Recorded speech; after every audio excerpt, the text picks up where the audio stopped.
But this is a tale from the very heart of medieval Europe, set amidst the towering cathedrals and cloistered courtyards of the great monasteries of the 13th century. It's a time when faith is a shield against the darkness, and silence is the language of the soul. You are an adolescent boy, a novice monk, living within the high walls of a monastery. This was a place where young men came to dedicate their lives to God, forsaking the distractions of the outside world for the quiet contemplation of prayer and study. As the hours tick by, the echo of chanting still rings in your ears. Be Bruth, Thomas, one of your older mentors, his face creased with years of austerity and piety.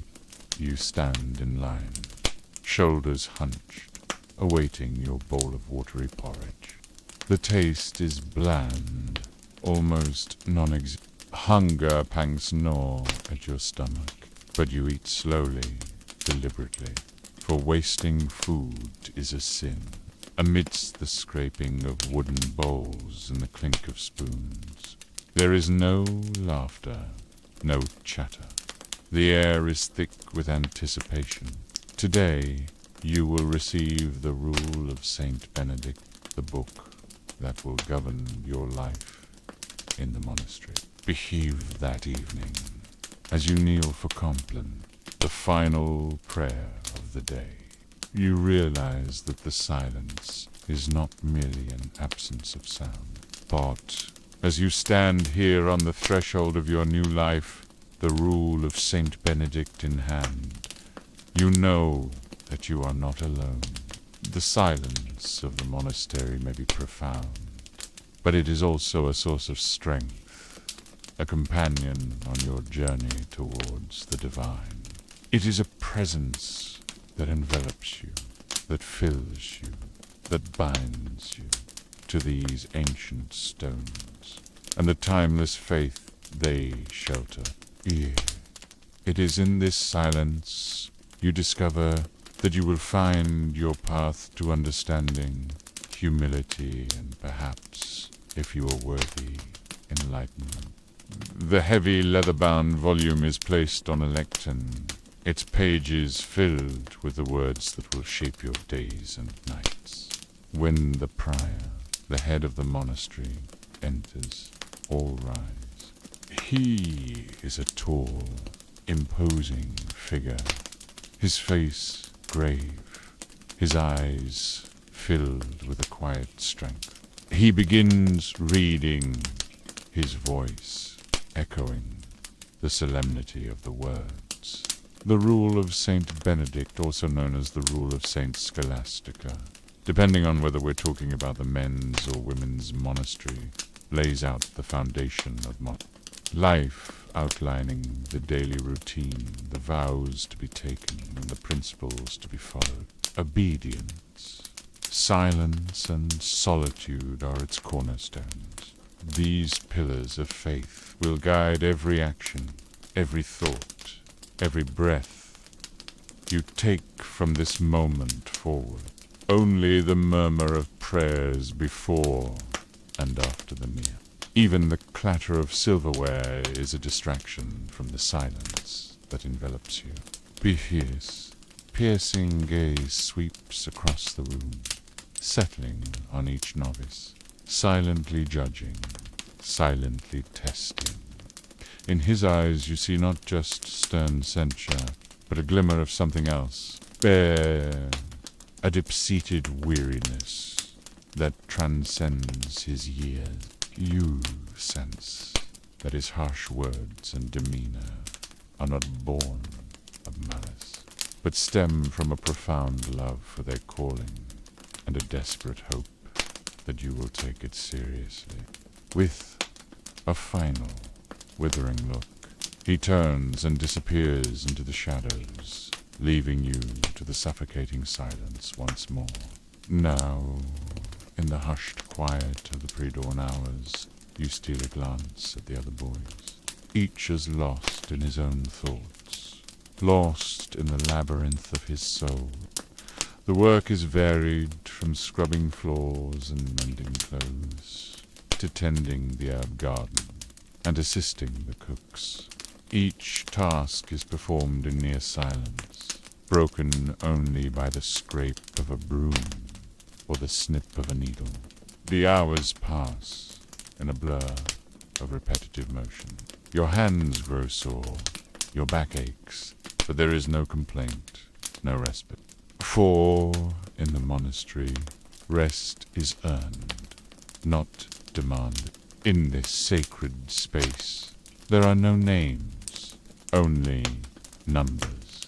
The air is thick with the scent of parchment and ink, and the murmur of quills scratching against vellum is the only sound that dares break. The quiet, your mentor, a man with eyes as bright and sharp as a hawk's, observes you intently. He is a master scribe, his hands moving with the precision of a surgeon, his quill dancing across the parchment. You watch, mesmerized, as letters form into elegant words, forming sentences that echoed the wisdom of ages past. You realize that copying manuscripts is not just a chore, but a sacred duty, a way of preserving knowledge and spreading the word of God. You dip your own quill into the ink, attempting to emulate the strokes of your mentor, to feather scratches against the parchment. But your hand is unsteady, your letters clumsy. Prostration rises within you, and for a moment you let out a breath, breaking the silence. Your mentor's gaze, sharp as a knife, pierces your facade. You shrink under his intensity, ashamed and embarrassed.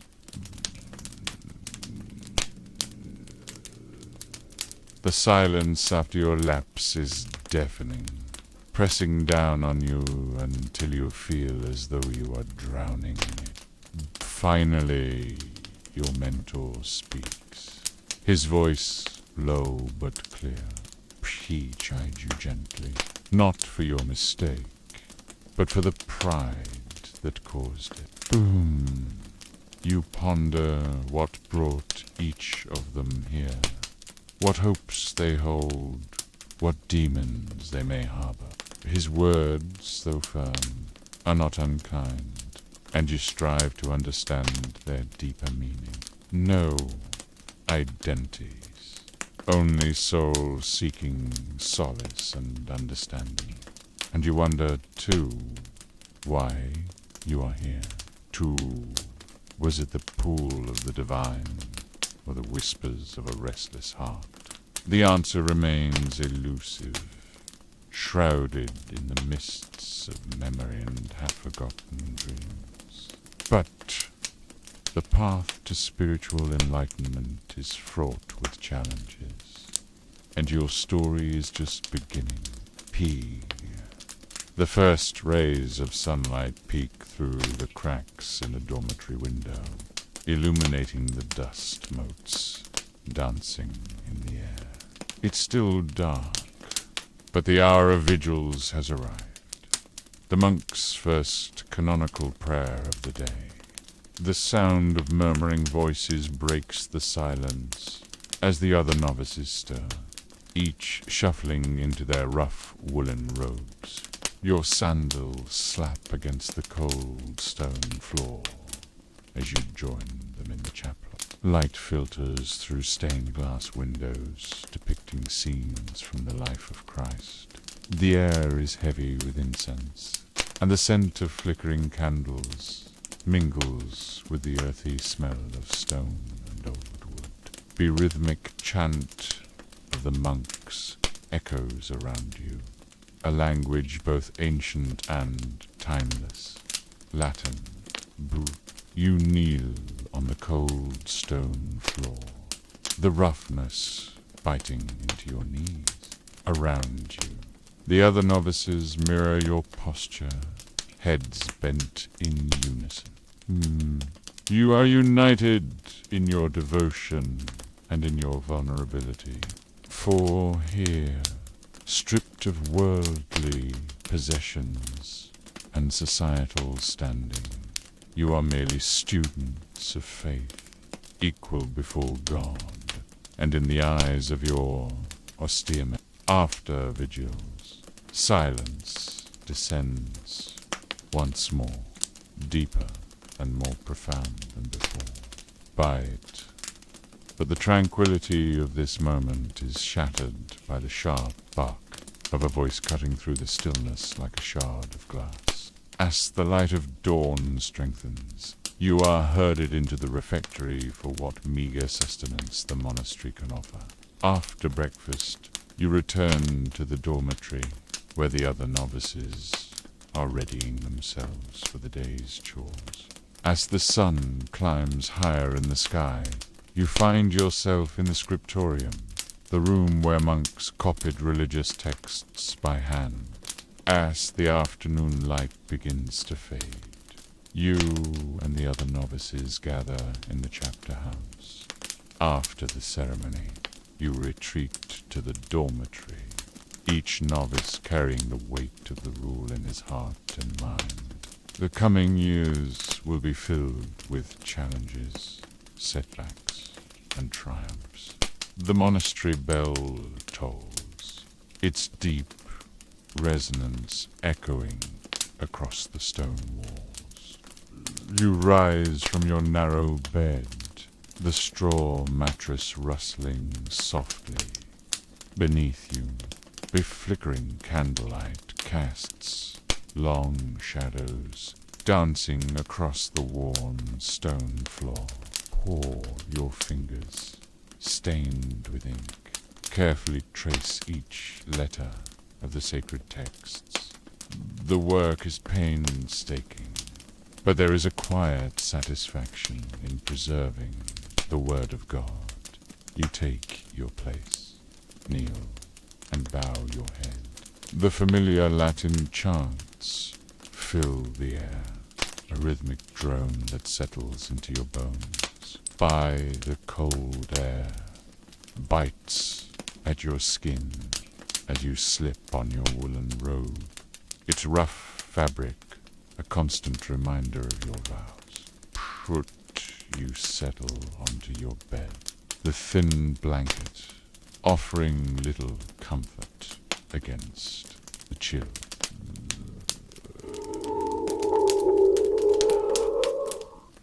The changing of seasons marks the passage of time.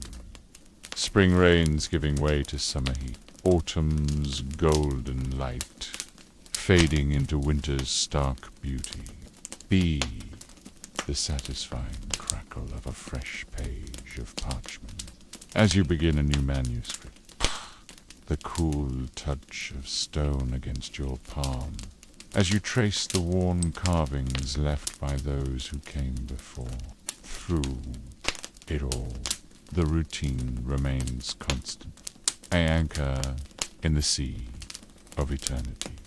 The occasional pang of loneliness, memories of family and a life left behind. Bite, these too are offerings, sacrifices laid at the altar of your faith. They become tools of creation, tending crops, transcribing texts, crafting simple objects for the monastery's use. Each task, no matter how mundane, is approached with the same reverence as prayer. All work is holy when done in service to God. Yet there is peace in this simplicity, a quieting of the mind that comes with the absence of worldly distraction. Be your steps, once hurried, now move with deliberate grace. Even your breath seems to have slowed, each inhalation a conscious act of communion with the divine. The familiar words flow from your lips without conscious thought, as natural as breathing.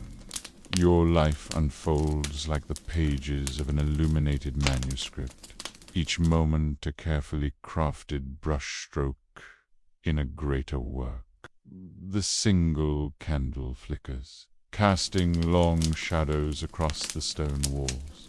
You close your eyes, your breath slowing. The distant toll of the night bell reaches your ears, a familiar lullaby. You drift into sleep, at peace with your place in the grand tapestry of creation. In the quiet simplicity of your existence, you have found a profound peace, a glimpse of the eternal amidst the fleeting nature of mortal life. In these moments, you feel most connected to the divine, your spirit soaring beyond the confines of flesh and stone.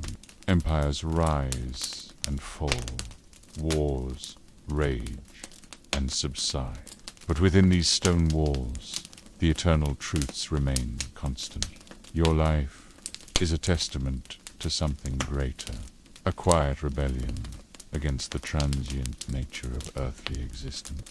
Younger brothers seek your counsel, drawn to the well of calm that surrounds you. You speak little, but when you do, your words carry the weight of hard-earned wisdom. Have become a living embodiment of the teachings you've spent a lifetime studying. Dawn prayer begins in silence. You file into the chapel with your brothers, each step measured and deliberate. You guide them gently, remembering your own early struggles. In their faces, you see reflections of your younger self, and you silently pray for their perseverance. The warmth of sunlight on your face as you work in the gardens. The satisfaction of completing a beautifully illuminated page. These moments of grace sustain you, reminding you of the divine presence in all things. You recall the sound of your mother's laughter, the warmth of the hearth in your childhood home. These memories no longer bring pain, but a gentle acknowledgement of the path that led you here. The air is heavy with incense, its sweet smoke curling towards the vaulted ceiling. Vespers begins, and your voice joins the others in solemn prayer.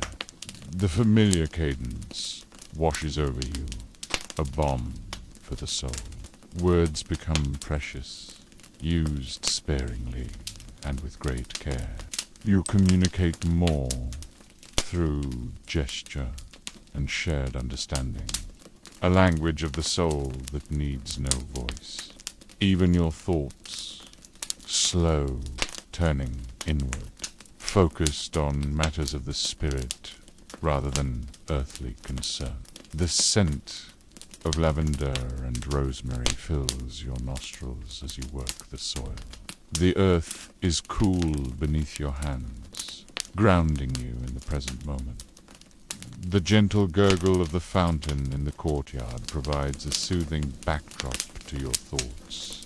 You meditate on passages of scripture, turning the words over in your mind like smooth river stones. Bees hum lazily among the flowers, their industrious nature a reflection of your own dedication. As the sun climbs higher, you move to the scriptorium.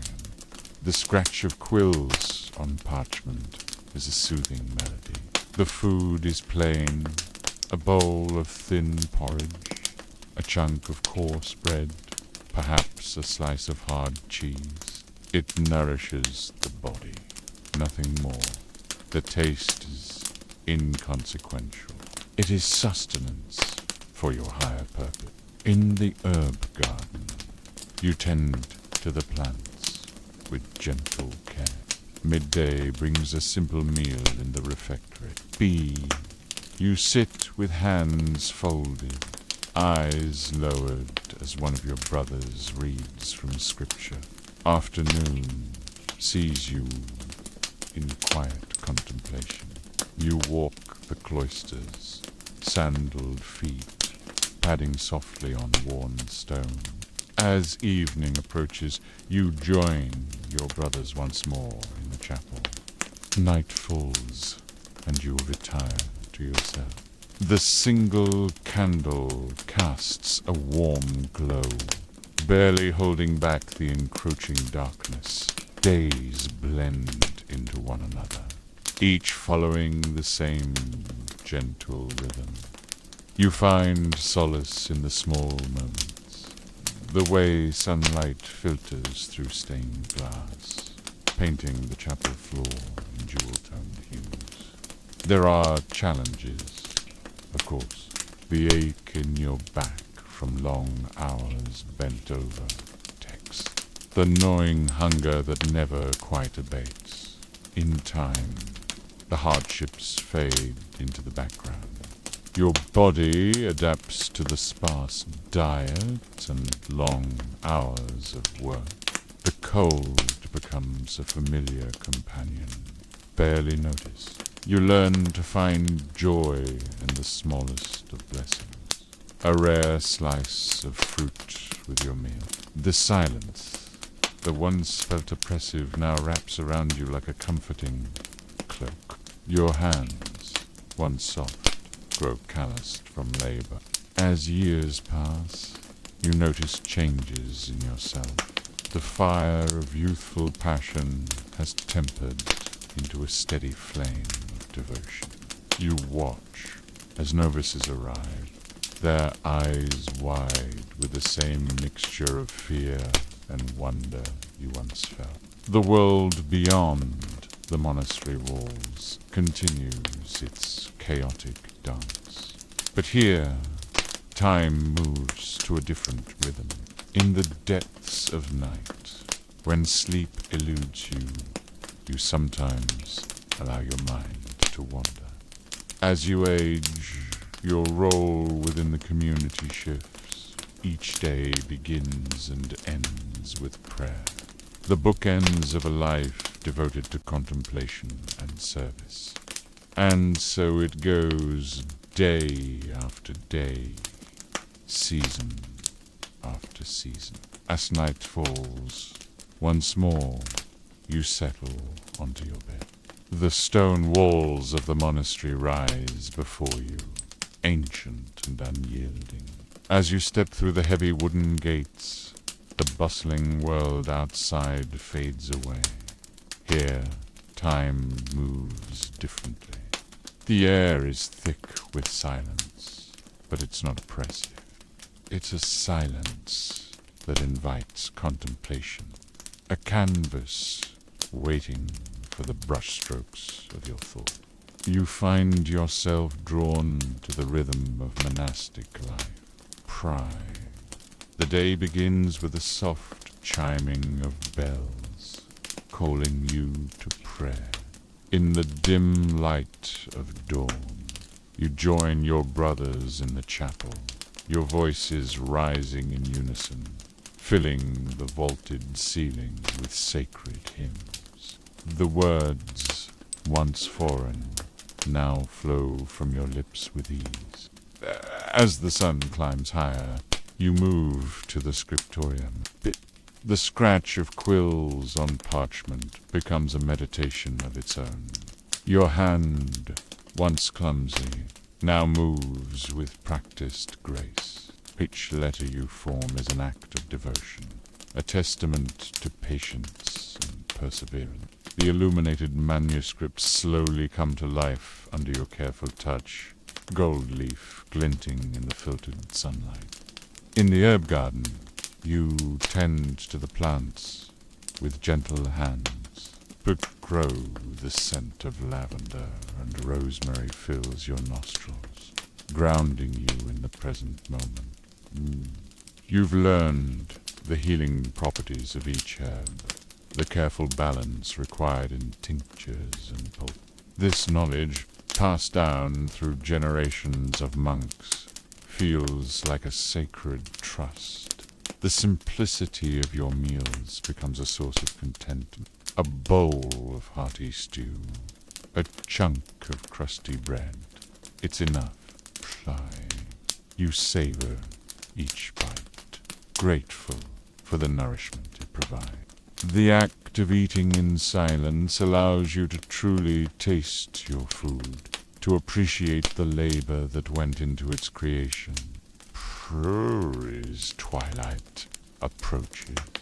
You find yourself in the cloister, walking its well-worn path.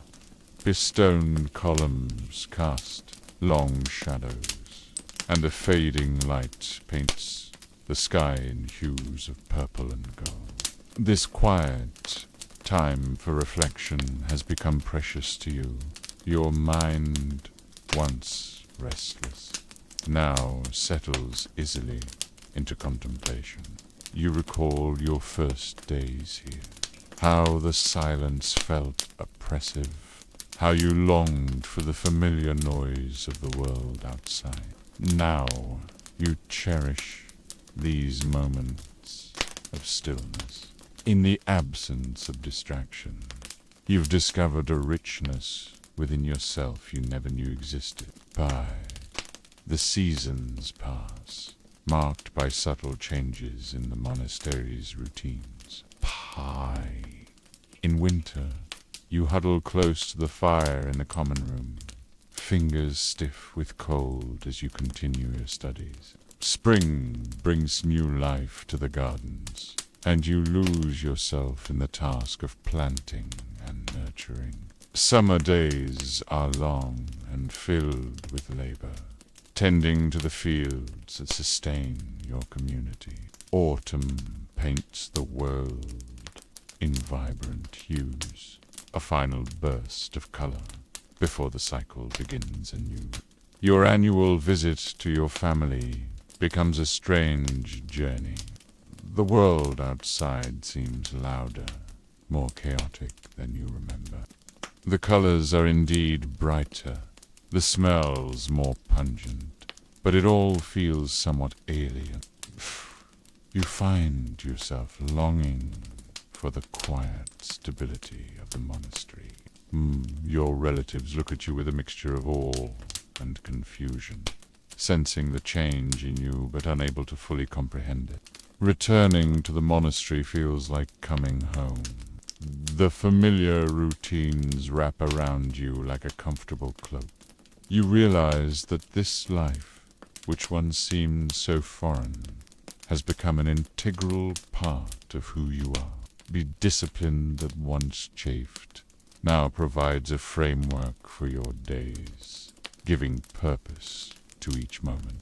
In the evenings, you sometimes find yourself paired with another monk for simple tasks. Perhaps you're assigned to tend the candles in the chapel or to draw water from the well. These shared duties become moments of quiet companionship. A glance, a slight nod, no words are needed. In the silence, you find a deep understanding, a connection that transcends speech. As the years pass, you notice the gradual transformation within yourself. The young novice who arrived full of questions and restlessness is fading away. In his place stands a man of quiet strength, finding profound meaning in the smallest acts of devotion. The placement of a stone in the garden, the careful mending of a torn robe. Each task becomes an opportunity for mindfulness, a chance to honor the divine in the mundane. You begin to truly understand the purpose behind the monastery's practices. The silence is not meant to stifle, but to create space for something greater. For the strict routines are not meant to restrict, but to free you from the tyranny of constant In this carefully cultivated emptiness, you find yourself open to deeper truths. The wisdom of the ancient texts you study daily begins to seep into your bone. Words that once seemed cryptic now resonate with clarity. You find yourself drawn to long hours of meditation, your mind stilling like the surface of a pond on a windless day. In these moments of perfect quiet, we sometimes catch glimpses of something vast and eternal, just beyond the reach of ordinary perception. Your brothers in the monastery become more than companions. They are fellow travelers on a sacred journey. You learn to read the subtle shifts in their expressions, to offer support without words when one of them struggled. The bonds formed in shared silence prove stronger than any forged through idle chatter. As you grow older, younger monks begin to look to you for guidance. You find yourself passing on the lessons you've learned, not just through words, but through example. Your very presence becomes a teaching, the calm way you move through your days, the peace that radiates from your being. The world outside the monastery walls continues to change. Empires rise and fall, wars rage and subside. But within these stone walls, the rhythm remains constant. You come to see your life, not as separate from the world, but as a still point in its turning, a place where prayers are offered for all of humanity. In the deepest hours of the night, when even the monastery sleeps, you sometimes find yourself awake. In these moments of perfect solitude, you feel most connected to the divine. The silence is no longer something external. It has become the very core of your being. You are a vessel, emptied of self and filled with something greater. As the years pass, you notice your body beginning to slow, but your spirit feels ever more vibrant. Each day is a gift, an opportunity to delve deeper into the mysteries that have become your life's work. The young novice you once were would hardly recognize the serene elder you've become. And so, as the candle burns low, and the familiar toll of the bells signals the end of another day, you close your eyes. Sleep comes gizzily now, for you are no longer fighting against the rhythm of this place. You have become part of it, as surely as the stones of the walls, or the roots of the ancient oak in the courtyard. In your dreams, you sometimes catch echoes of the world you left behind. But even in sleep, you know that you are exactly where you are meant to be. For you have found your true voice in this silence, your true self in this letting go. And as consciousness fades, you rest in the certainty that when the bells ring to greet the new day, you will rise once more, ready to continue this ancient dance, this sacred rhythm that has become the beat of your very heart.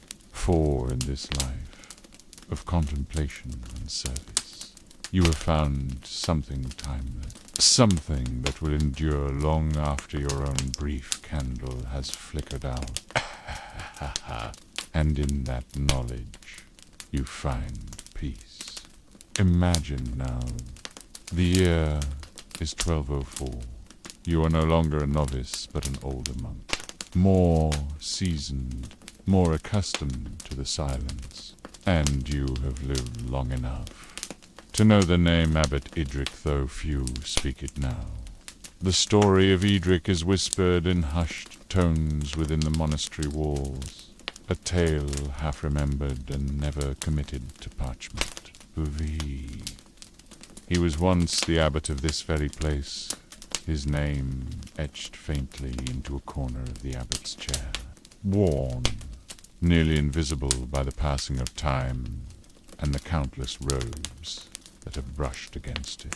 You can almost see him in your mind's eye, rising before dawn, before the bells toll. His sandaled feet barely make a sound as they cross the cold stone floor of his private cell. His breath forms small clouds in the chilly morning air as he kneels before a simple wooden cross, its surface smooth from years of devotion. They say he was a man of gentle disposition, never raising his voice in anger. Packed his eyes, they recall, held a certain faraway look, as if he were constantly gazing beyond the horizon of the present moment. But whispers also tell of his noble birth, of a family that sent him to the monastery, not out of piety, but with aspirations of power and influence. Eadric's ascent through the ranks was swift, perhaps too swift for some. There are records, faded and barely legible now, of his early years. As prior, marginal notes in the monastery's accounts speak of increased provisions for the poor, more wax for candles, additional books copied, and greater alms distributed.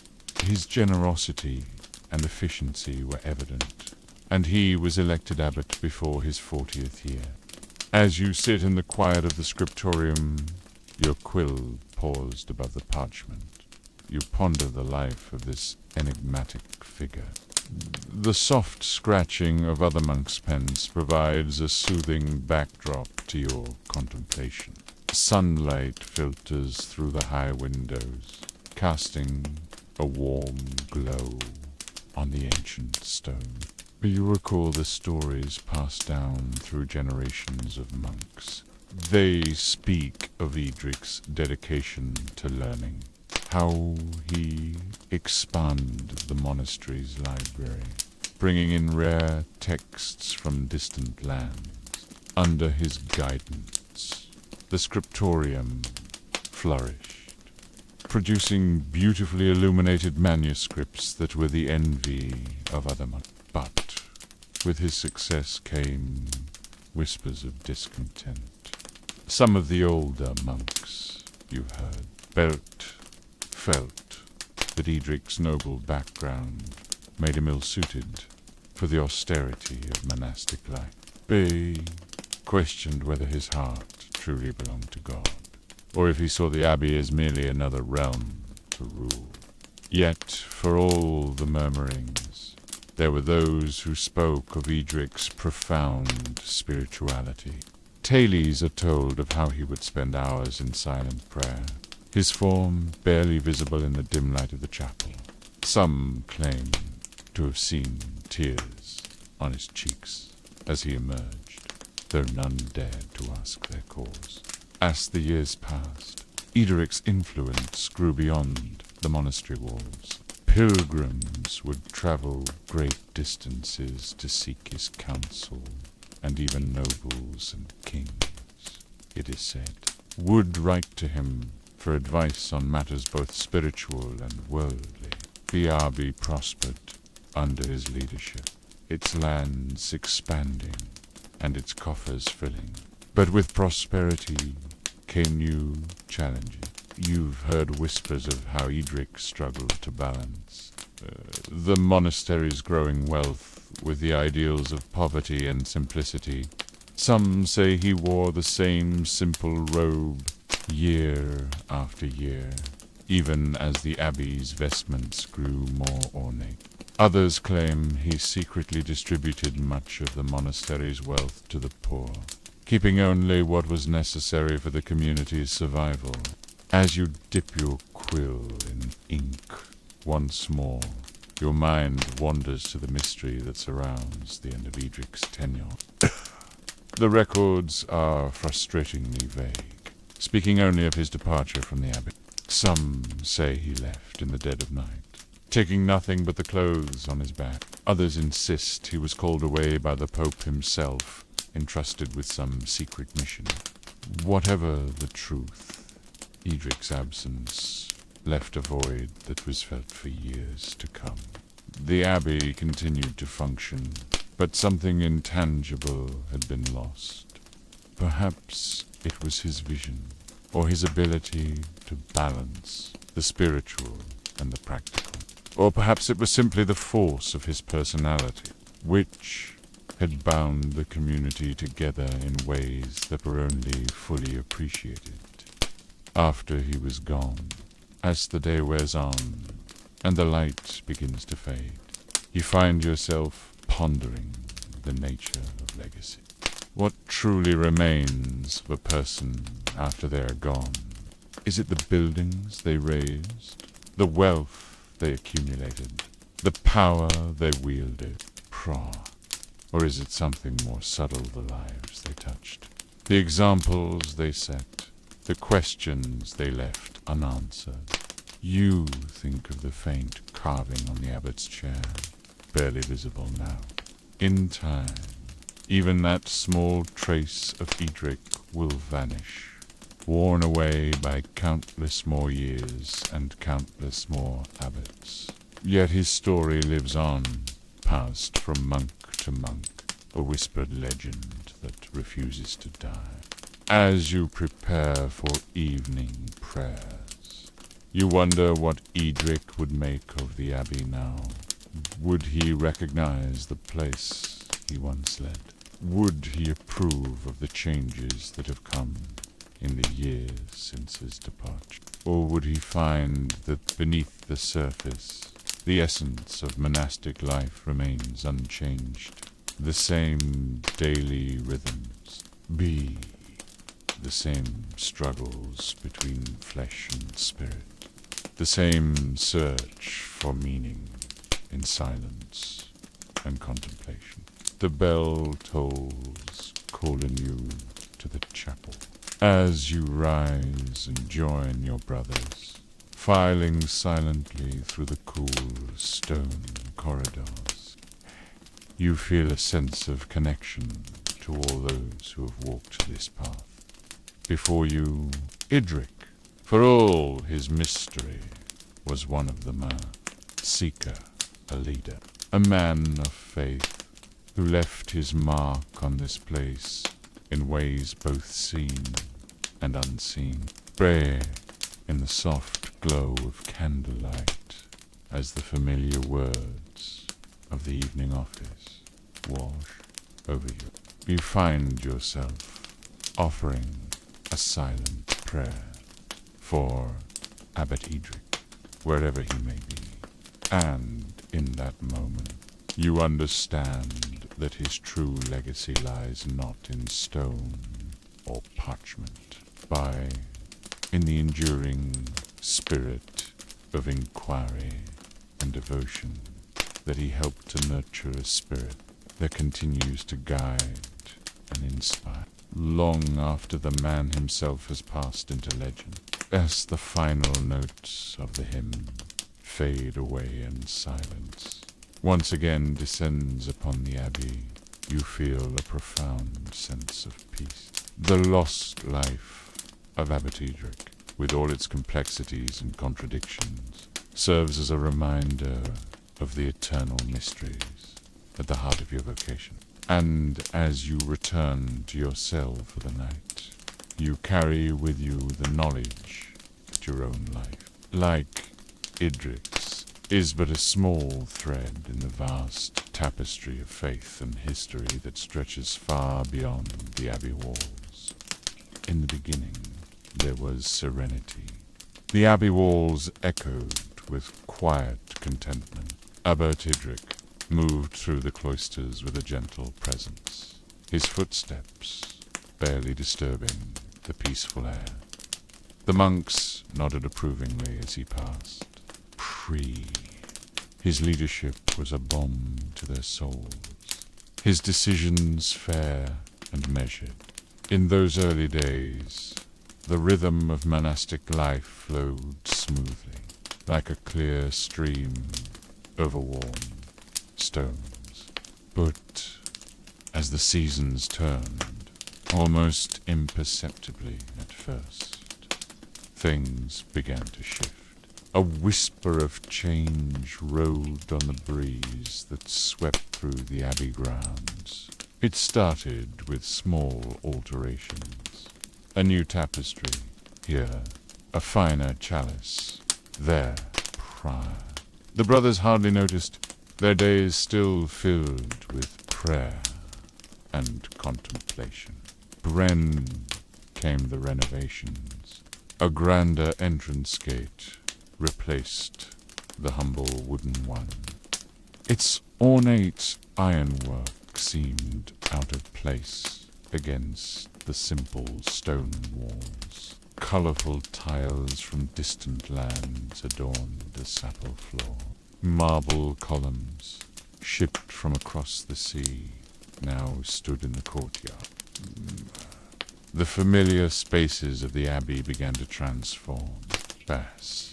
A new scriptorium rose, its shelves soon filled with precious metals. A guest hall appeared, its rooms more luxurious than any monk had ever known. Aha! And deep beneath the ground, a wine cellar was carved, its contents a mystery to all but a select few. As the abbey grew in splendor, so too did its guest list change. No longer were the visitors solely humble pilgrims seeking spiritual solace. Now nobles in fine silks and furs swept through the gates, their retinues filling the once quiet halls with chatter and commotion. Behind closed doors, feasts were held. The scent of roasted meats and exotic spices wafted tantalizingly through corridors where monks walked in silence. Bows filled with simple fare. Music and laughter spilled from rooms the brothers never entered. A stark contrast to the solemn chants that still echoed in the chapel. Two rhythms now pulsed within the abbey walls. The ancient heartbeat of monastic life continued prayers at dawn, work in the fields, study in the scriptorium. But layered over it was a new tempo, one of worldly pleasures and political intrigue. And what of Abbot Eadric, the man at the center of this transformation? He, too, was changing. The warm smile that once greeted each brother now appeared less frequently. His sermons, once eagerly anticipated, became rare occurrences. The refectory saw him less often, his seat at the head table more often empty than filled. Instead, Eadric retreated to his study. The soft scratch of quill on parchment could be heard late into the night. Messengers came and went with increasing frequency, bearing letters sealed with elaborate wax crests. One day, a letter arrived bearing the seal of a powerful duke. The monk who delivered it to Eadric's chambers later spoke of how the abbot's face paled as he read its contents. 4 hours afterward, Eadric stood motionless at his window, gazing out at the abbey grounds as if seeing them for the first time.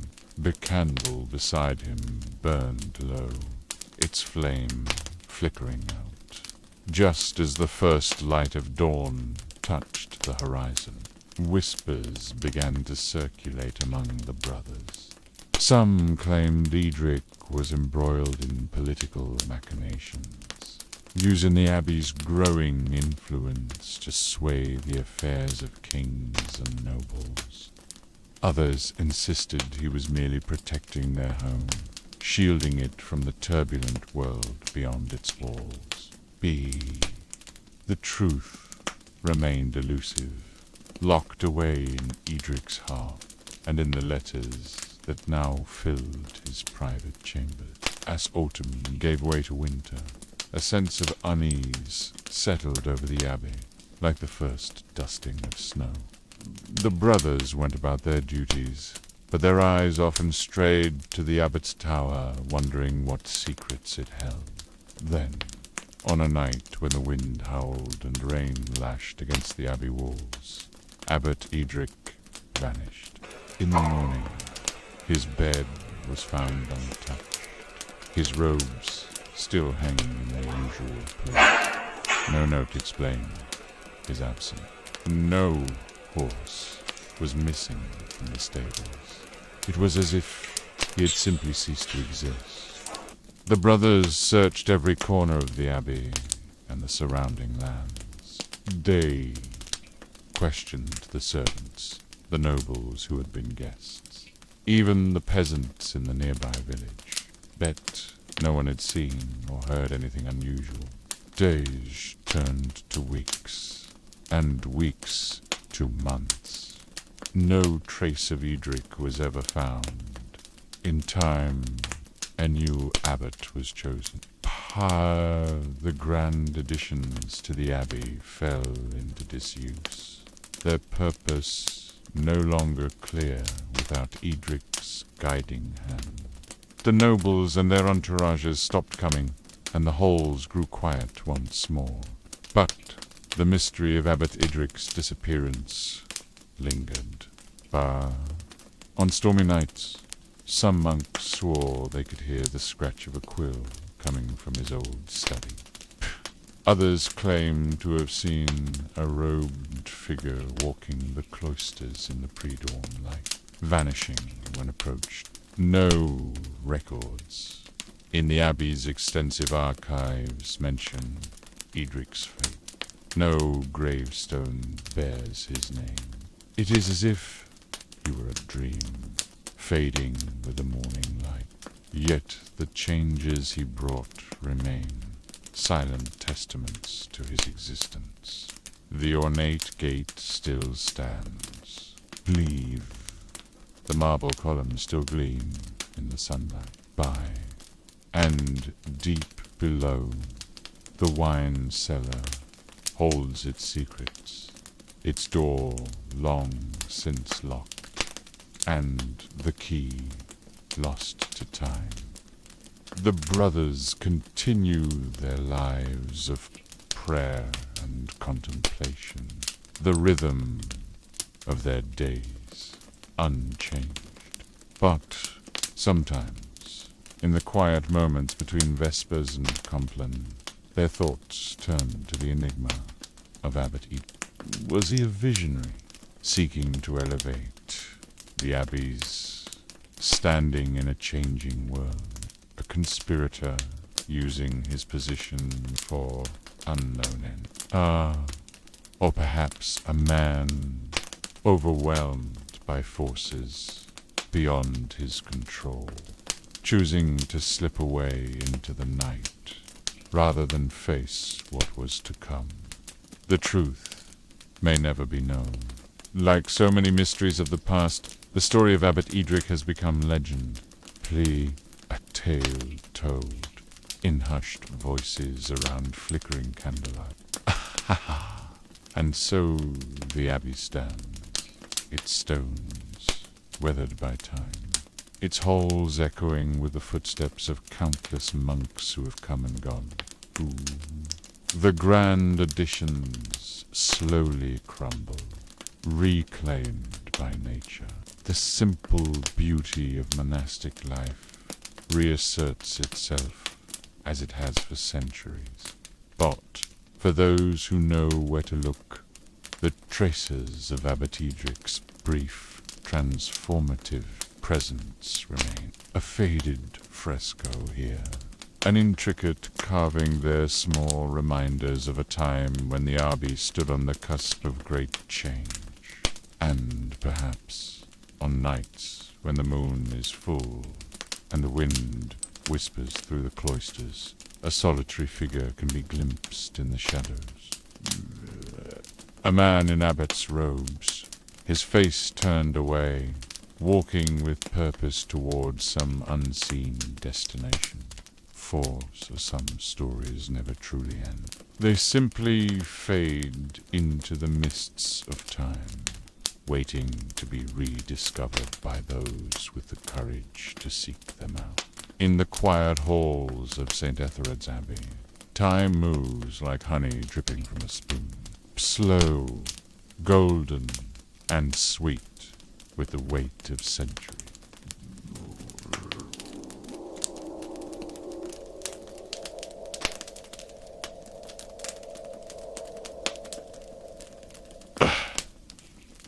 The stones whisper stories, if you know how to listen. Abbot Eadric's tale is one such whisper, barely audible beneath the rustle of robes and the murmur of prayers. Once, his name echoed through these corridors, spoken with reverence and awe. Now, it's a breath caught between heartbeats, a pause in conversation. The monks go about their daily rituals, eyes downcast, hands folded. They pass by the empty space where Eadric's portrait once hung, a faded rectangle on the sun-bleached stone. No one mentions its absence.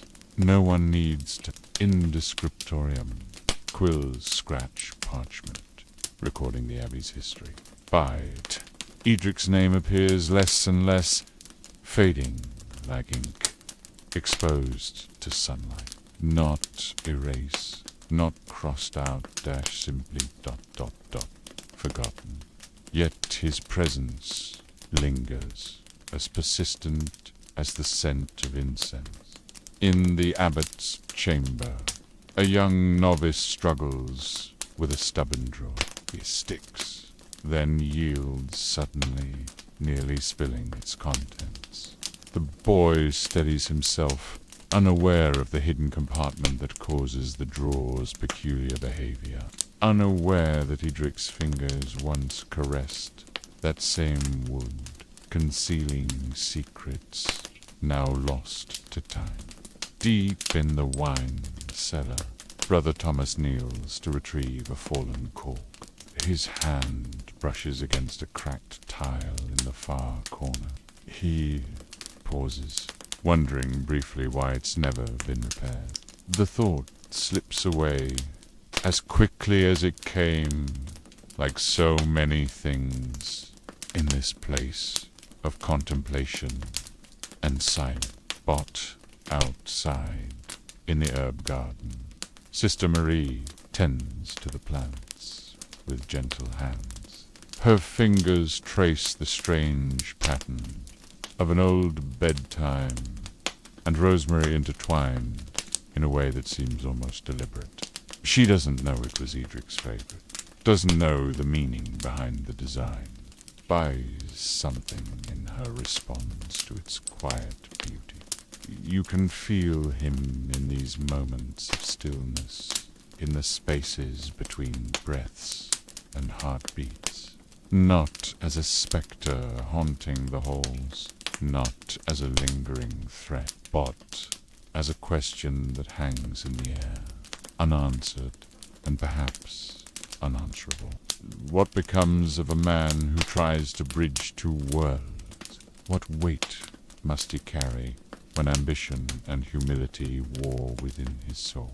When the desires of flesh and spirit pull him in opposite directions? Some of the older monks, their faces lined with years of devotion, speak of Eadric in hushed tones. They say he journeyed to Rome, seeking absolution or adventure. Stories differ. Others claim illness took him, a fever that burned away his earthly concerns, and left only pure devotion in its wake. And then there are those who swear they saw him walk into the forest one misty morning, vanishing like a dream upon waking. These tales grow wilder with each retelling, embellished by imagination and the human need for drama. But the truth, as it often is far quieter than any of these stories. Eadric became part of the monastery's very essence, absorbed into its stones and mortar. His ambitions, his devotions, his triumphs, and his failures all of it echoes through the quiet rituals that continue day after day, year after year. In the library, a young monk pulls a dusty tome from a high shelf. As he opens it, a slip of parchment falls to the floor. The monk bends to retrieve it, squinting at the faded writing. For a moment, Eadric's voice speaks across the centuries in elegant script, but the words are too faint to read. The message lost. The monk tucks the paper back into the book, unaware of the history slipping through his finger. The bell tower chimes, calling the brothers and sisters to prayer. They file into the chapel, their footsteps a soft percussion against stone floors. In the back row, an elderly nun closes her eyes, her lips moving in silent devotion. She doesn't know that she sits in Eadric's favorite spot, doesn't know how many hours he spent here wrestling with his conscience. Pause as the chant begins, voices rising and falling in ancient harmony. You can almost hear Eadric's baritone woven into the tapestry of sound, not as a solo, not standing out, but blending seamlessly with the chorus of faith that is echoed through these walls for generations. You walk past his old study now, your hand brushing the weathered wood of the door. It creaks softly, not in warning or welcome, but in memory of late nights spent poring over manuscripts, unwhispered conversations and muffled arguments, of prayers uttered in desperation and exaltation. Inside, dust motes dance in a shaft of sunlight. The room is empty now, stripped of personal belongings. But if you close your eyes, you can almost see the ghost of a man hunched over a desk, quill in hand, wrestling with words and with his own soul. What stories could these walls tell, if only they could speak? What confessions have they heard? What dreams have they witnessed? The secrets of 100 hearts. You bow your head, overwhelmed by the weight of history, by the countless lives that have passed through these walls. Lives of quiet devotion, of struggle and triumph, of doubt and faith. Lives like Eadric's, complex and contradictory, human in all their imperfections. And you say nothing, because in this place words seem inadequate. Because in this place all things, glory and failure, silence and song eventually fade into the same slow chant. The rhythm of monastic life continues, as it has for centuries. Prayers are said, meals are shared, work is done with mindful attention.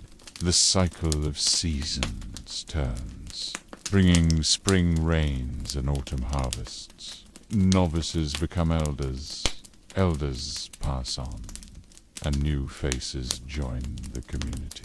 And through it all, Eadric's story weaves itself into the fabric of the Abbey, not as a cautionary tale, not as a legend, but as a reminder of the human heart that beats beneath every cowl and habit, plugged in the stillness of night, when the last candle has been extinguished and the final prayer whispered.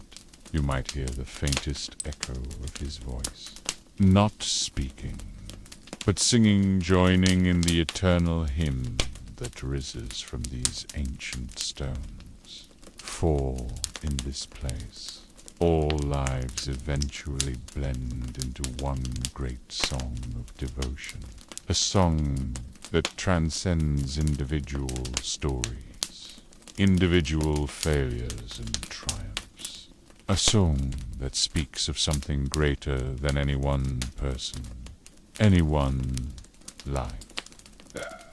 And so Abbot Eadric's tale becomes part of that greater story.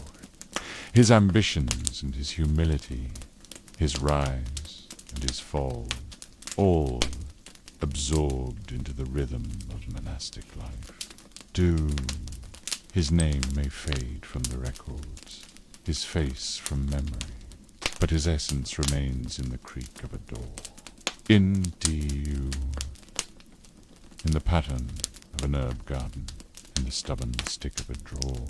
As you leave the abbey, stepping from cool shadow into warm sunlight, you carry a piece of that story with you, not as a burden, but as a gentle reminder of the complexities of the human heart, of the eternal struggle between earthly desires and heavenly aspirations. And the rhythm continues, unbroken, unchanging, a heartbeat of devotion that pulses through stone and spirit alike, a testament to the enduring power of faith and to the quiet strength of those who choose to walk its path. In the end, that is Eadric's true legacy, not in grand gestures or written histories, but in the silent, steady persistence of a life dedicated to something greater than itself.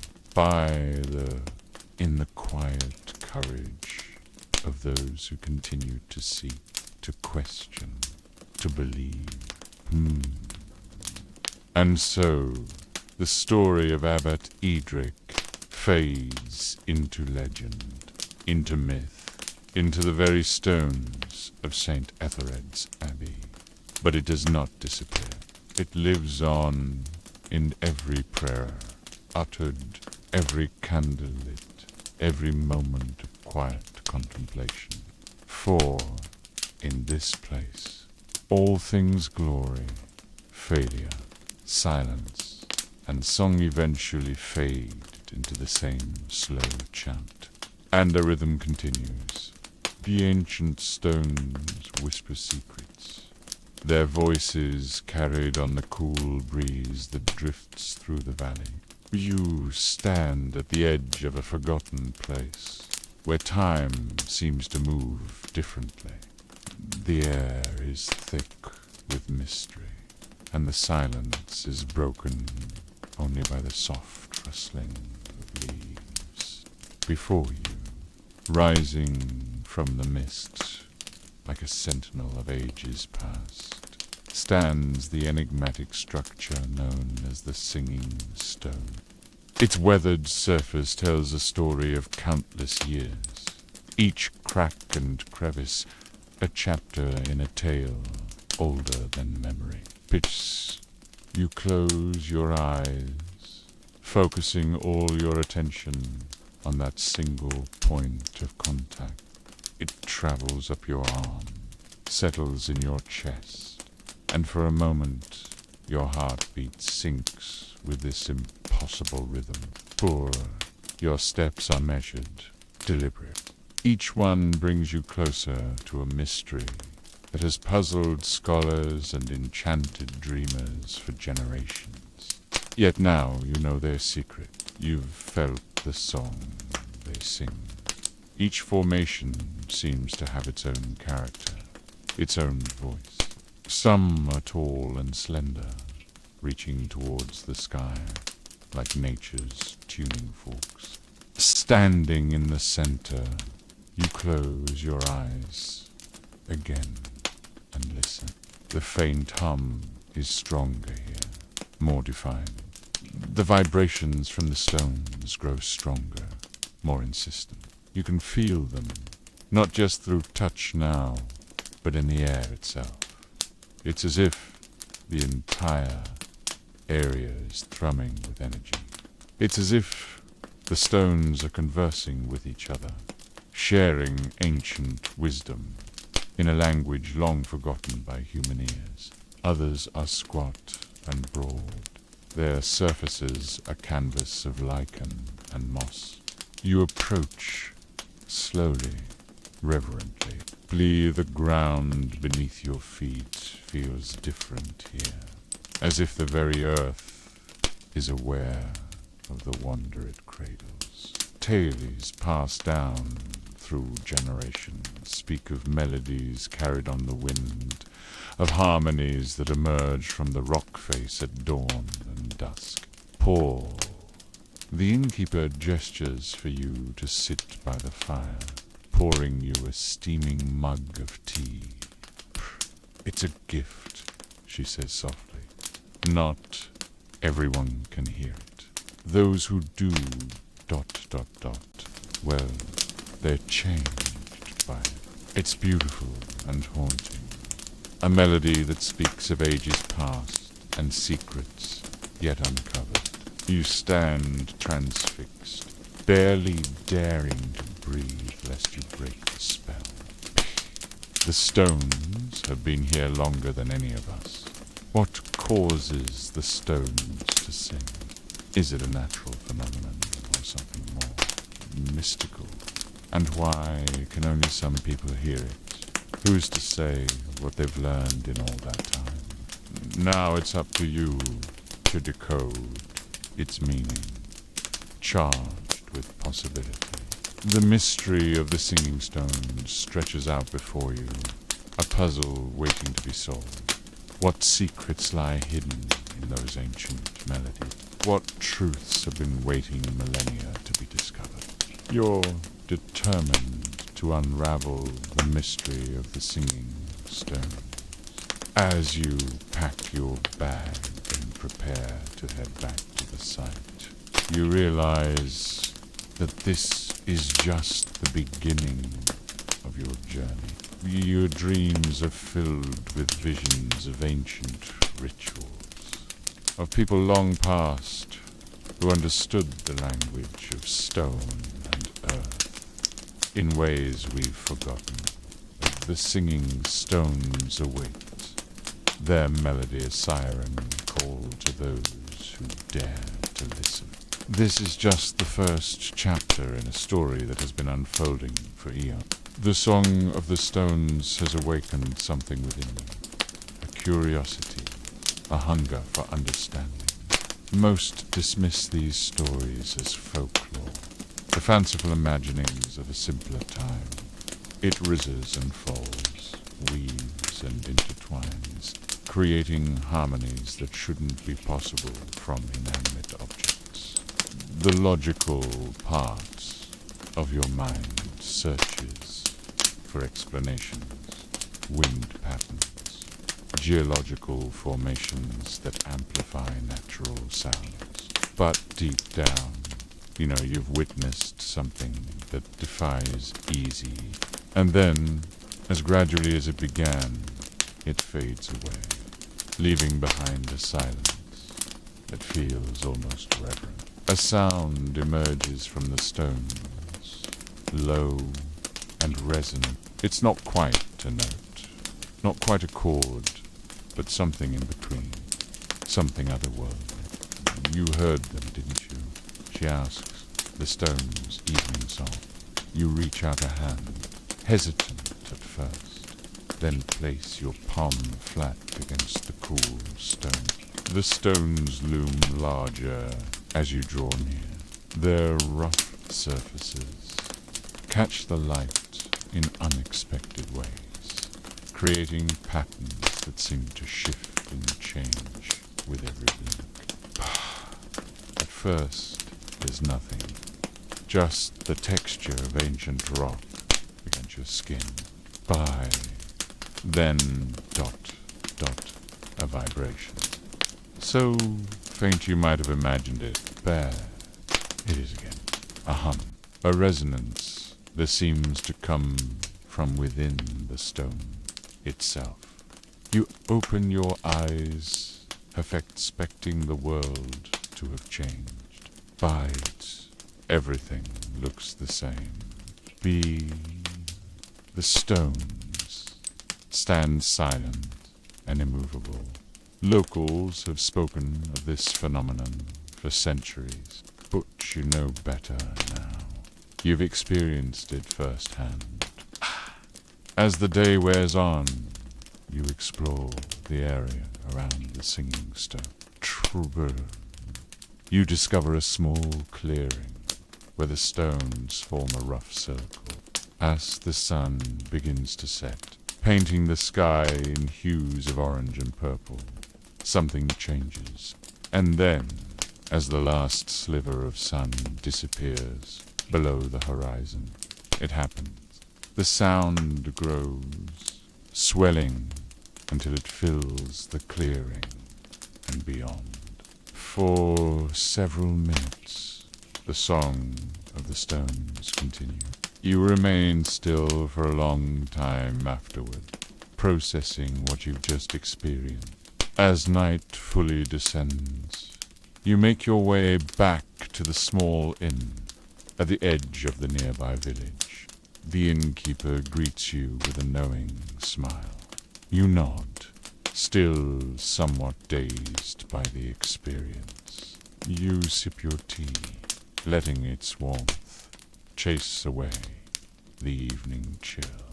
The innkeeper's eyes twinkle in the firelight. There are more things in heaven and earth than are dreamt of in your philosophy, she quotes. As you retire to your room for the night, your mind is a whirl with questions. You drift off to sleep with the memory of that haunting melody still echoing in your mind. Morning comes, and with it a renewed sense of purpose. The stones have shared their song with you.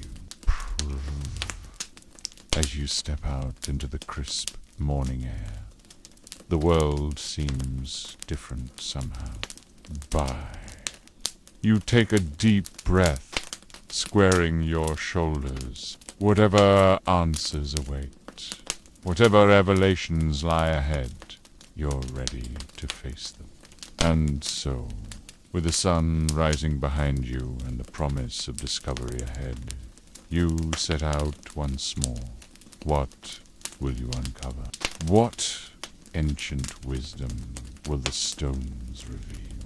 Only time and the song will tell. The mystery of the singing stones deepens as we delve further into their enigmatic nature. Beyond the cathedral's walls, whispers of similar phenomena echo across ancient sites worldwide, each with its own unique resonance. In the heart of a dense forest, far from civilization, stands a circle of weathered monoliths, blind. They suggest that each stone was chosen not just for its size or shape, but for its inherent tonal quality. Yet, those who have spent time among the monoliths often report a sense of something more, a presence, a vibration just beyond human perception. These ethereal tunes seem to emanate from the very earth itself, carrying ancient wisdom on waves of sound. Like master instrument makers, these forgotten architects may have tested each stone, listening for the perfect pitch and resonance. Local legends speak of these stones coming alive with song during certain celestial alignments. There's a weight to the silence here, a pregnant pause that seems to hold countless secrets. researchers have long puzzled over the peculiar acoustics of this site, where sounds seem to dance and swirl in impossible patterns. Only the stones themselves remain, silent sentinels guarding ancient knowledge. The songs are described as hauntingly beautiful, with distinct patterns and rhythms that suggest conscious composition rather than random natural phenomena, while they've identified unique mineral structures that could contribute to sound production. These findings alone cannot explain the complexity of the sounds observed. They suggest that changes in temperature, humidity, and even the Earth's magnetic field could cause subtle shifts in the stone structure, producing the mysterious sounds. Some theorize that these stones were carefully selected and positioned by an ancient culture with advanced knowledge of sound manipulation. Their findings, while intriguing, fail to fully explain the stone's behavior. While the effects are difficult to quantify scientifically, many patients report significant improvements in mood, stress levels, and even physical ailments after listening to these otherworldly tones. Sound waves appear to bend and reflect in ways that defy conventional physics, creating harmonic patterns that shouldn't be possible in nature. Those who sit quietly among the monoliths often describe a sensation of being watched not with malice, but with ancient, patient curiosity. Yet, for those who have experienced the stone's magic firsthand, no explanation is necessary. The charged atmosphere dissipates, leaving behind a sense of renewal and possibility. Visitors depart, forever changed by their encounter with this ancient enigma. They understand. The some mysteries are meant to be felt rather than understood. The mystery of the singing stones remains unsolved, but its impact is undeniable, echoing through time like the sweetest, most haunting melody ever composed. There's a sense of timelessness about them, as if they've been singing their silent songs since the dawn of creation. Fragments of long-forgotten languages, snippets of melodies that tug at the deepest parts of the soul.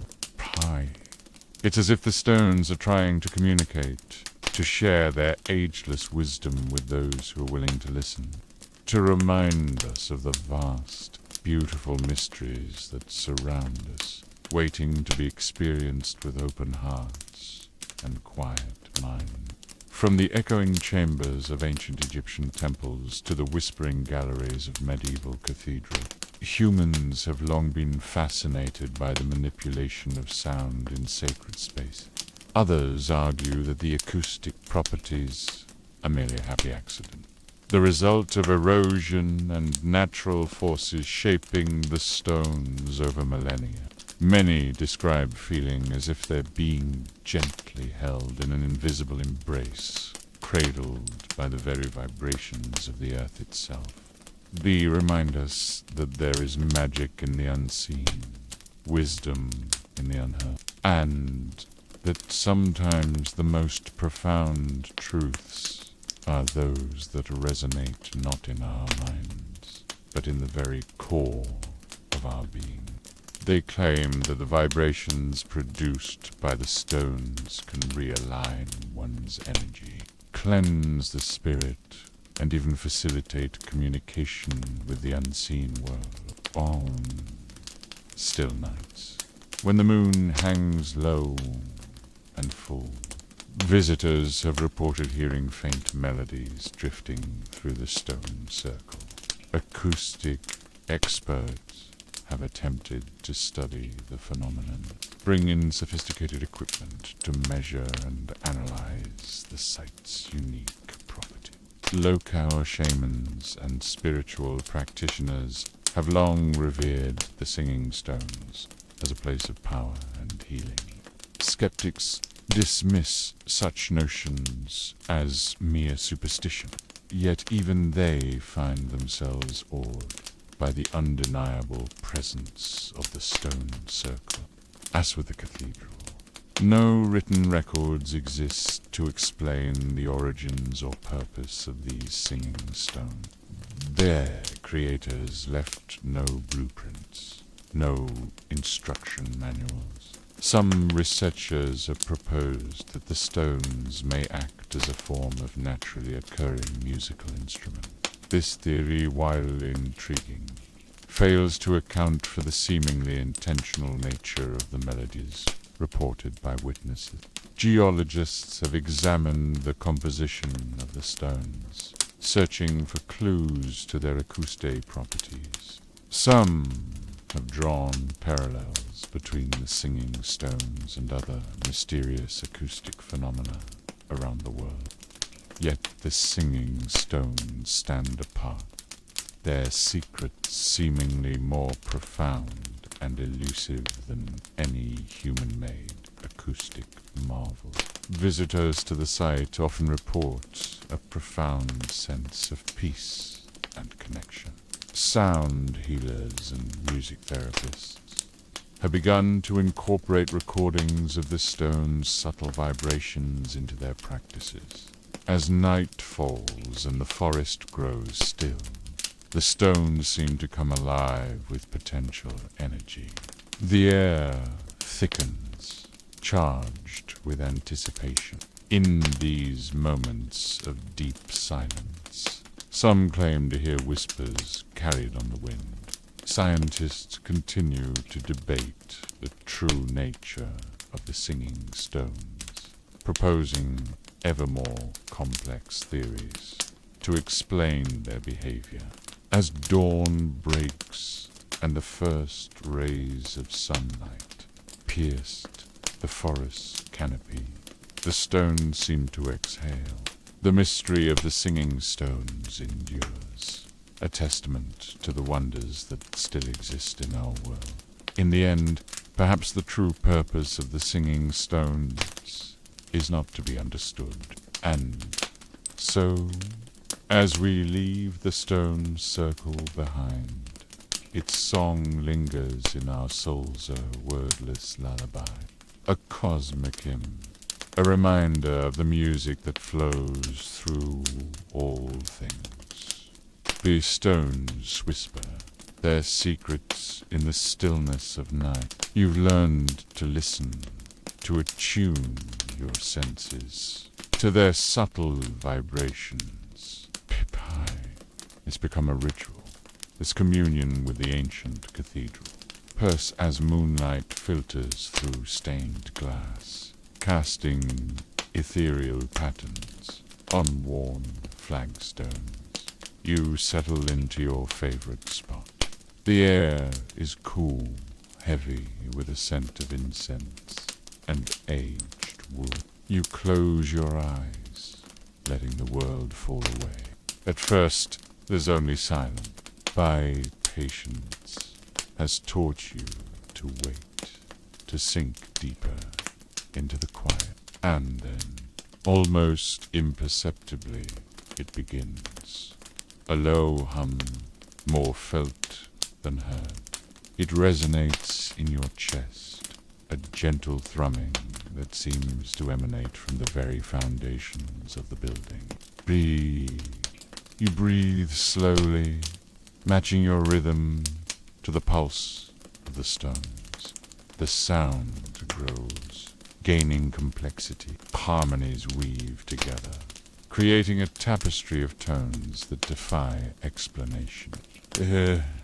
It's not music, not in any conventional sense. It's something older, more primal. You've tried to describe it to others, but words always fall short. How do you explain the voice of centuries, the weight of countless prayers, hopes, and sorrows all compressed into vibration. Sometimes you catch glimpses of movement from the corner of your eye. Shadows that shouldn't be there, flickering at the edge of perception. But when you turn to look, there's only stone and stillness. The monks speak of it in hushed tones, a mixture of reverence and uncertainty in their voices. They say the cathedral remembers that it holds the echoes of every soul who has ever sought solace within its walls. You've seen the effect it has on visitors, the way their faces soften, tension melting away as they step into the nave.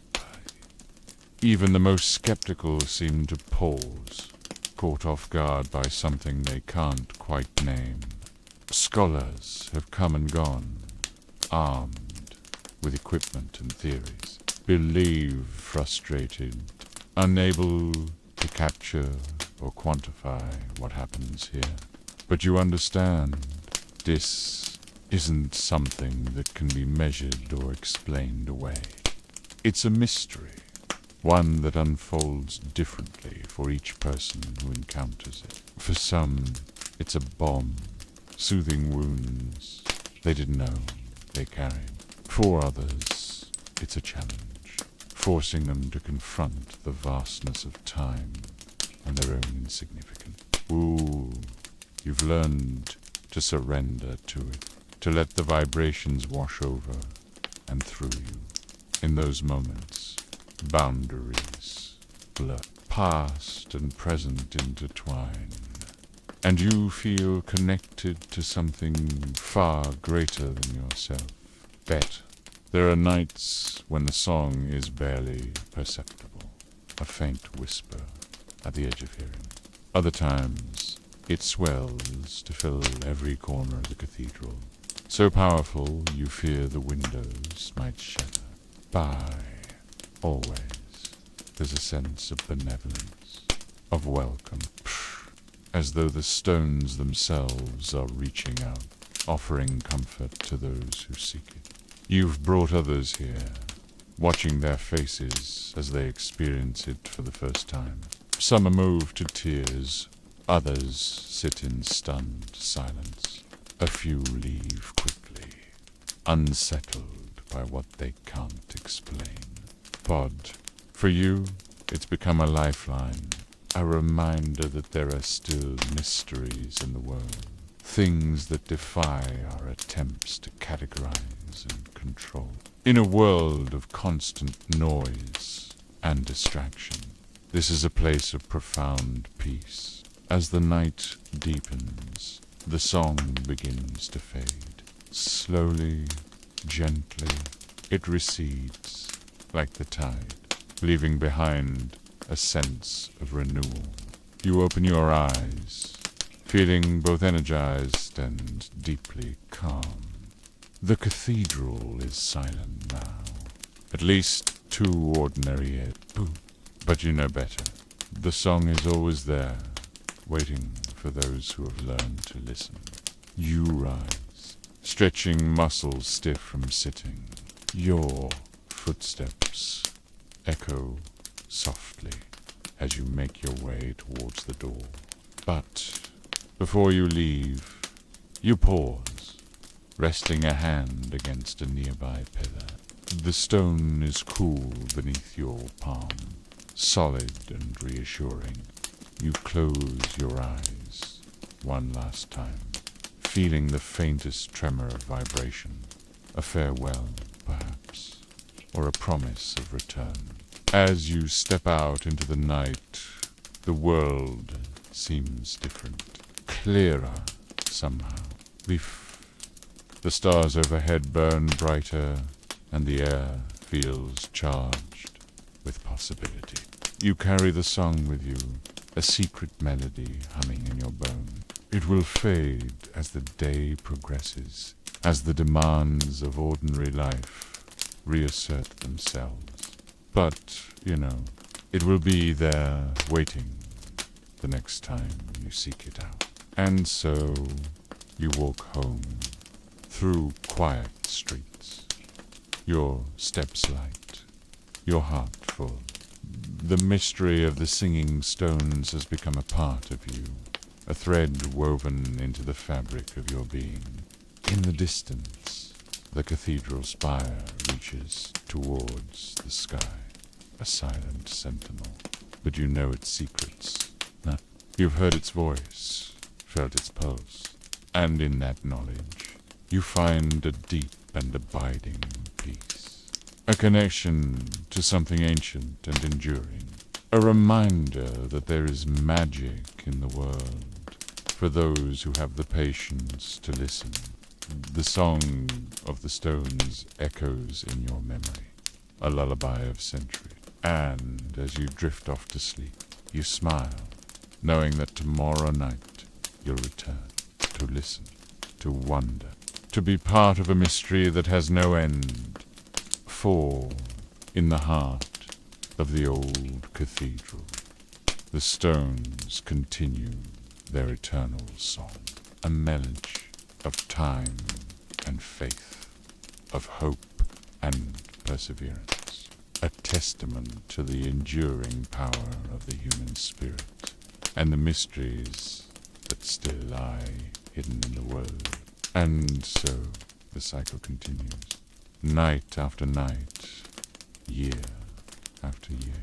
The stones sing their ageless song, and those who listen find themselves forever changed in the quiet moments before dawn.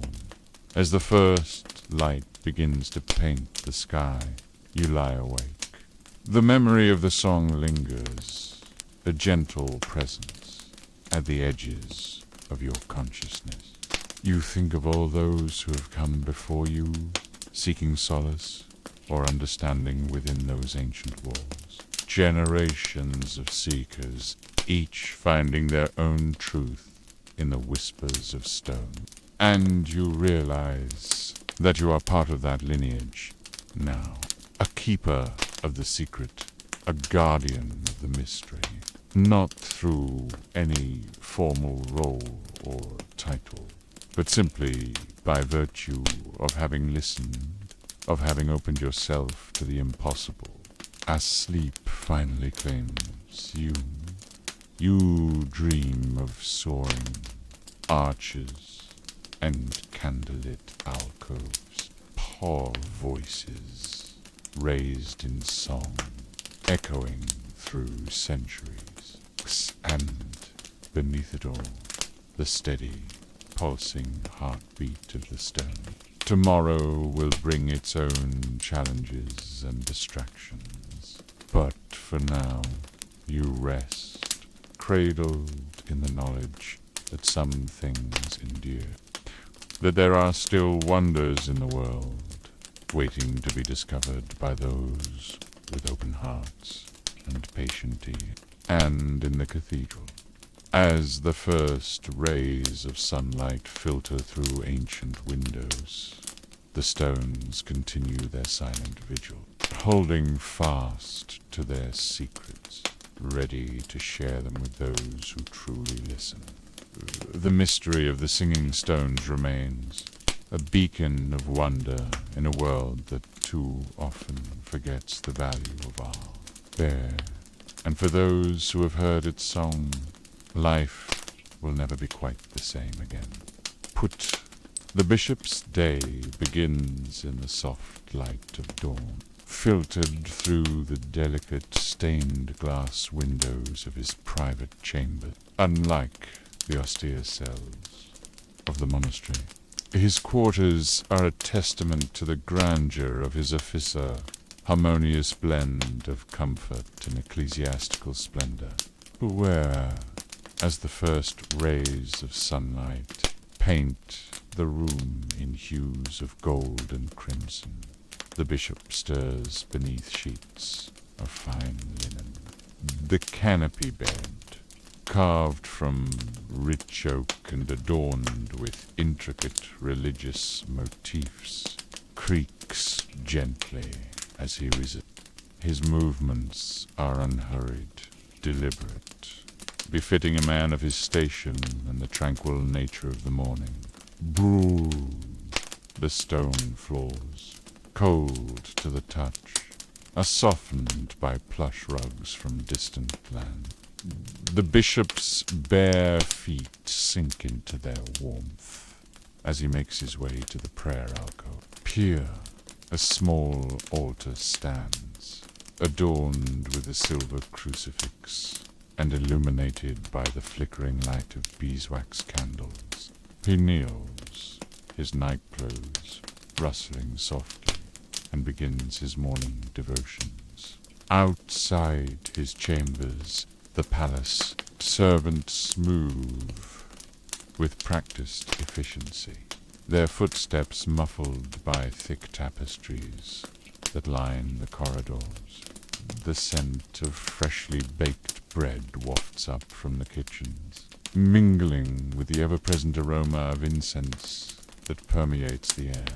As the bishop concludes his prayers, a gentle knock at the door heralds the arrival of his personal attendant. The man enters, bowing deeply, carrying a silver tray laden with a steaming basin of rosewater. With reverent care, he assists the bishop in his morning ablution, pouring the fragrant water over his master's hands and offering a soft towel to pat them dry. The ritual of dressing follows a ceremony in itself.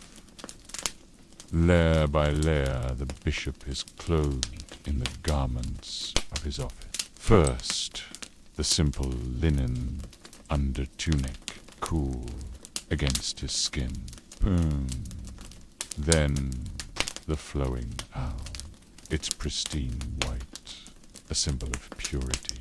The cincture is wound carefully around his waist, and the stole, embroidered with golden crosses, is draped over his shoulders.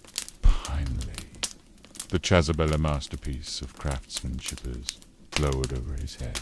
Its rich fabric, heavy with gold thread and jewels, settles on his shoulders like the weight of his responsibility. As the last adjustments are made, the bishop stands before a tall mirror, the full regalia of his office, transforming him from a mere man into a living symbol of the Church's authority. With his appearance now befitting his role, the bishop makes his way to his private study. The room is a sanctuary of learning and contemplation, its walls lined with shelves of leather-bound tomes and ancient scrolls. The scent of parchment and ink hangs in the air, a familiar comfort to a man who has spent a lifetime immersed in scripture and theology. By his massive oak desk, polished to a soft sheen by generations of use, a neat stack of correspondence awaits his attention. Bishop settles into his chair, its cushions providing welcome support for the long hours ahead. With a quill in hand, freshly trimmed and dipped in ink, he begins to address the matters of the day. The first letter is from Rome, its seal bearing the unmistakable mark of the papal curia. The bishop's brow furrows slightly as he reads, absorbing news of distant conflicts and doctrinal debates that may soon reach his own diocese. He makes careful notes in the margins, his handwriting precise and measured. Next comes a report from a local abbey, detailing the progress of a new manuscript being illuminated by the monks. The bishop's eyes light up at the description of the intricate artwork, and he pens a warm reply, encouraging the brothers in their sacred task. As the morning progresses, a gentle knock interrupts his work. A young deacon enters, bearing a tray of refreshments. Pooh. The bishop nods his thanks, reaching for a goblet of watered wine and a small plate of dried fruits.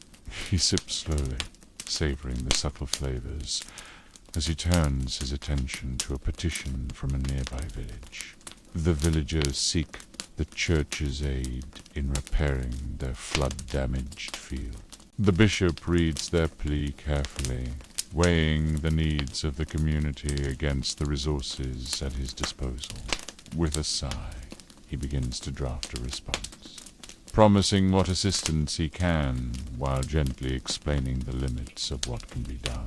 As midday approaches, the bishop rises from his desk, stretching to ease the stiffness in his back. He moves to the window, gazing out over the cathedral grounds and the town beyond. From this vantage point, he can see the bustling life of his flock merchants in the market square, children at play, laborers toiling in the field. The sight reminds him of the weight of his calling, the souls entrusted to his care. He offers a silent prayer for their well-being before turning back to his duty. The afternoon will bring meetings with his clergy, discussions of parish matters, and preparations for upcoming feast days. But, for now, in this moment of calm, the bishop allows himself a brief respite. He closes his eyes, listening to the distant chiming of the cathedral bells. Their melodious tones wash over him, a reminder of the eternal rhythms that govern his life and the lives of all those under his pastoral care. As the last echoes fade, the bishop opens his eyes, renewed in spirit and purpose. With measured steps, he leaves his study, ready to face the challenges and blessings that the rest of the day will bring. In every word, every gesture, every decision, he carries the weight of his officer shepherd to his flock. A servant of God, a bridge between heaven and earth. In this small corner of Christendom, as the afternoon sun climbs higher, the bishop retreats to his private chambers for a brief respite. The heavy oak door closes behind him, muffling the bustling sounds of the cathedral. He settles into a well-worn chair, his eyes closing for a moment of quiet reflection. The room is cool and dim, a welcome contrast to the warmth of the day. Tapestries adorn the walls, their faded scenes depicting tales from Scripture. A small window allows a sliver of sunlight to paint a golden path across the stone floor. The bishop's fingers trace the worn edges of his prayer book, its pages soft with use. He murmurs a quiet prayer, his voice barely above a whisper. This moment of solitude is precious, a rare oasis in a day filled with demands and decisions. A soft knock at the door signals the end of his rest. His steward enters, bowing slightly. "Foe, your grace." The afternoon petitioners await. With a nod, the bishop rises, smoothing his robes. Follows the steward through winding corridors, the familiar scent of incense growing stronger as they approach the audience chamber. The chamber is a study in contrasts. Ornate tapestries hang from stone walls, while simple wooden benches line the sides. Sunlight streams through stained glass, casting colorful patterns on the floor. Today's petitioners are a diverse group. A merchant seeks blessing for a new venture. A young couple requests permission to marry despite a distant familial connection. An elderly widow pleads for assistance with her struggling farm. The bishop listens to each in turn, his expression thoughtful, He asks questions sparingly, each one carefully chosen to reveal the heart of the matter. His responses are measured, balancing compassion with the unyielding tenets of church law. As the last petitioner departs, the bishop's gaze lingers on the empty doorway. The weight of their hopes and fears settles on his shoulders, a familiar burden he has carried for years. The steward approaches, a sheaf of parchments in hand. Peer, your grace, there are matters requiring your attention before Vespers. With a slight sigh, the bishop nods. They retreat to a small antechamber, where a table is laden with documents awaiting his seal. Each represents a decision, a judgment, a ripple that will spread far beyond the cathedral walls. P reads, each carefully, quill poised above the ink.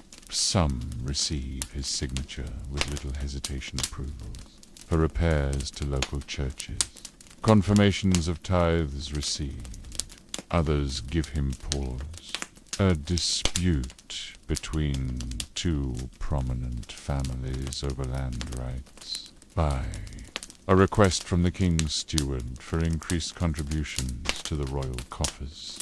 The bishop's pen scratches across parchment, his words carefully chosen.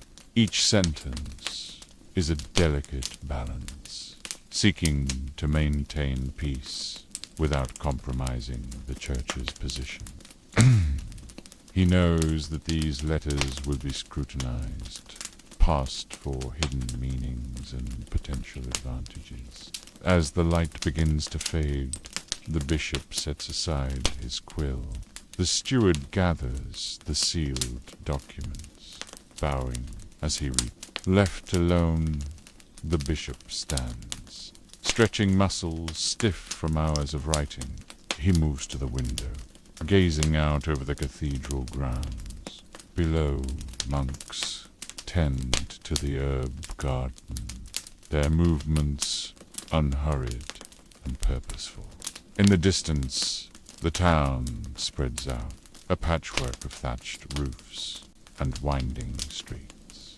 The tolling of bells breaks the silence, calling the faithful to evening prayers.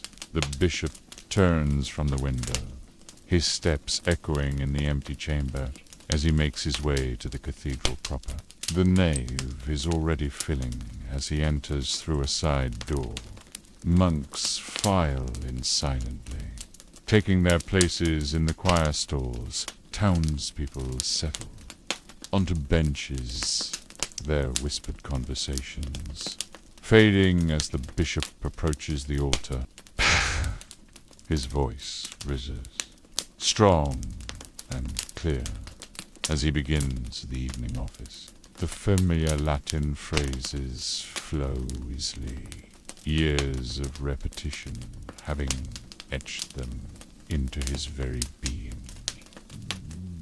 The congregation responds, their voices blending in a harmonious murmur. As the service progresses, the bishop's gaze sweeps over the assembled. He sees the merchant from earlier, head bowed in prayer. The young couple sits close together, their fingers intertwined. The widow kneels near the back, her weathered hands clasped tightly. The weight of their trust, their faith, settles over him like a mantle. In this moment, the politics and negotiations of the day fade away, pure in the soft glow of candlelight and the sweet scent of incense. His purpose is clear.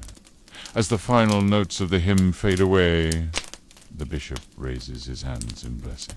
His voice carries to the farthest corners of the cathedral, offering comfort and guidance to all who hear. The congregation files out slowly, some pausing to touch the hem of his robe or request a personal blessing. B. The bishop greets each with a gentle word, a touch, a smile. These small interactions, he knows, are often as important as the grandest ceremony. As the last of the faithful depart, the bishop remains at the altar. The cathedral grows quiet, the echoes of footsteps and voices fading away. In this moment of stillness, he offers a private prayer, asking for wisdom and strength for the days to come. Finally, he turns away from the altar, his step slow as he makes his way through the darkening cathedral. Shadows dance in the corners, cast by the flickering light of a few remaining candles. The bishop pauses at the great doors, looking back over the empty net. Tomorrow will bring new challenges, new decisions to be made. But for now, in this moment of twilight, there is peace. He steps out into the cool evening air, the stars just beginning to appear in the darkening sky. The day's duties are done, but his work is never truly finished. As he walks towards his quarters, his mind is already turning to tomorrow's tasks. A soft breeze carries the scent of night-blooming flowers from the garden. The bishop pauses, taking a deep breath. These quiet moments, he knows, are as vital as the busiest hours of his day. They remind him of the beauty and mystery that underlie his calling. As he reaches his chambers, the bishop's shoulders straighten. Tomorrow will bring its own joys and burdens, but for now there is rest. Pre closes the door behind him, leaving the cares of the day outside. In the quiet of his room, he kneels for one final prayer. His voice is soft, meant for no ears but his own and God's. As he rises, a sense of peace settles over him. Whatever tomorrow may bring, he will face it with faith and courage.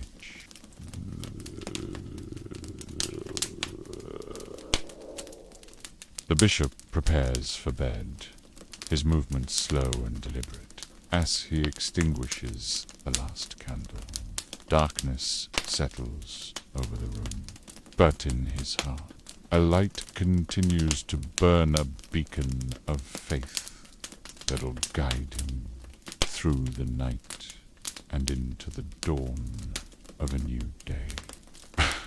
The bishop retires to his private chambers as the sun dips low, casting long shadows across the stone walls. P settles into a hubbard chair, his bones weary from the day's labors. A servant brings a small tray goblet of watered wine, a few morsels of bread, a wedge of soft cheese. He partakes sparingly, his appetite diminished by age and contemplation. Fire crackles softly in the hearth, its warm glow a comfort against the encroaching chill of evening. He reaches for a well-worn book of songs, its pages familiar beneath his fingertips. The words blur before his eyes, and he finds his mind wandering to the events of the day. There had been petitions to hear, disputes to settle. A young novice, trembling before him, confessing to doubts that plagued her dreams. E had spoken gently, offering words of guidance and reassurance. But in the quiet of his chamber, he wonders if he had done enough. The candles gutter, their light growing dim. P rises slowly, joints protesting, and moves to the window. The village below is settling into its nightly rhythms, hearth fires banked, children tucked into bed, the tavern's muffled laughter drifting on the breeze. He presses his forehead to the cool glass, seeking clarity. Had he served well this day? Had his judgments been fair, his counsel wise? The weight of his office presses upon him, a constant companion.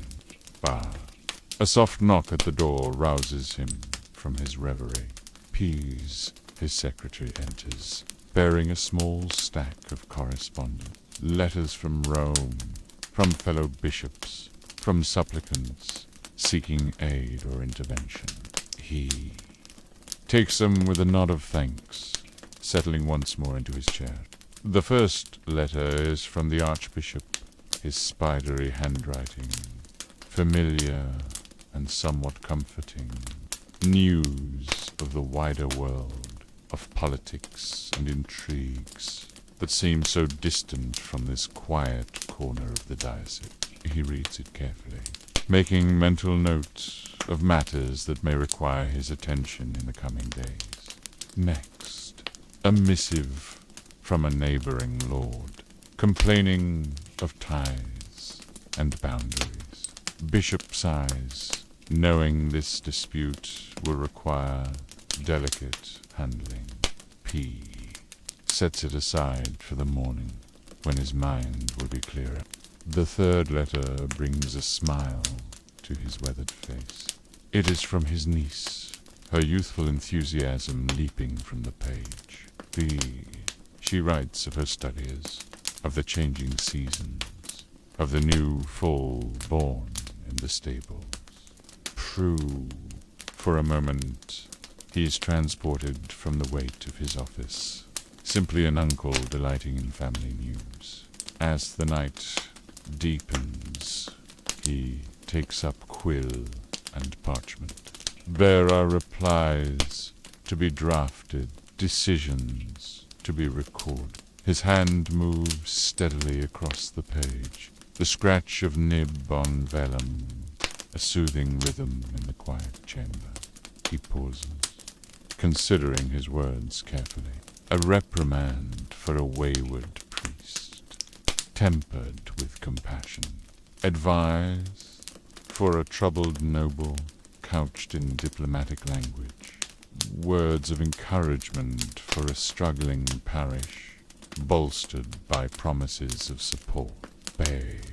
The candles burn low, their light growing feeble. He rose his eyes, feeling the lateness of the hour in every burn.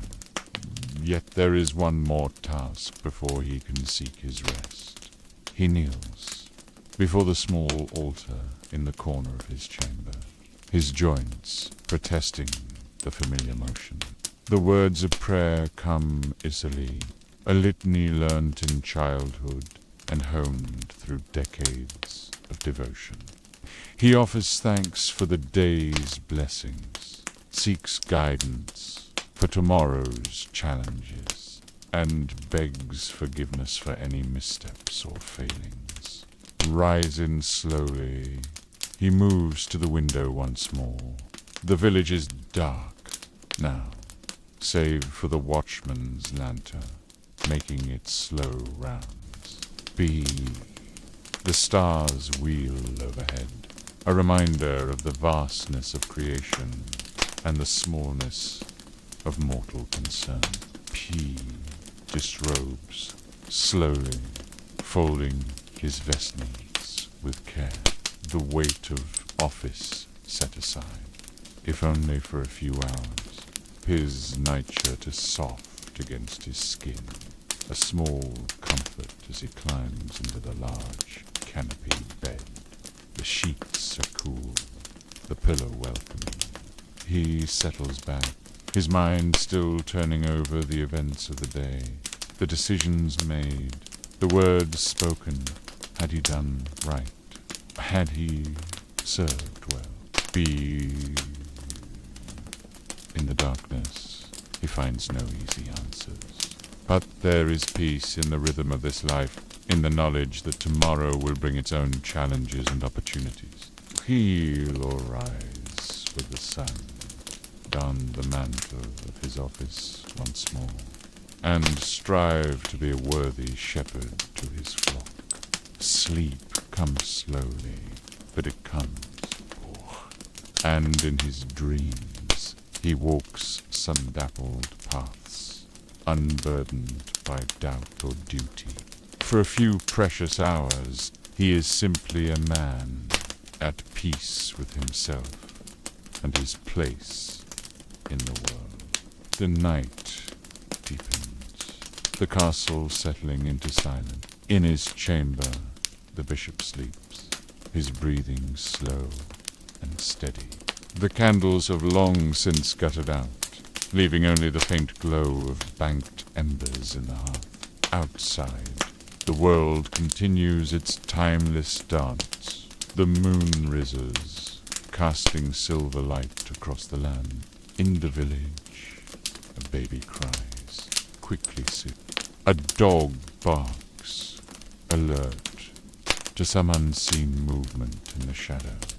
The wind whispers through the trees, carrying the promise of autumn's approach. And through it all, the bishop rests, his day's labors done, his nightly vigil complete. Tomorrow will bring its own joys and sorrows, its own triumphs and trials. But for now, there is only the quiet, the dark, and the gentle rhythm of sleep. As dawn approaches, the first tentative birdsong breaks the silence.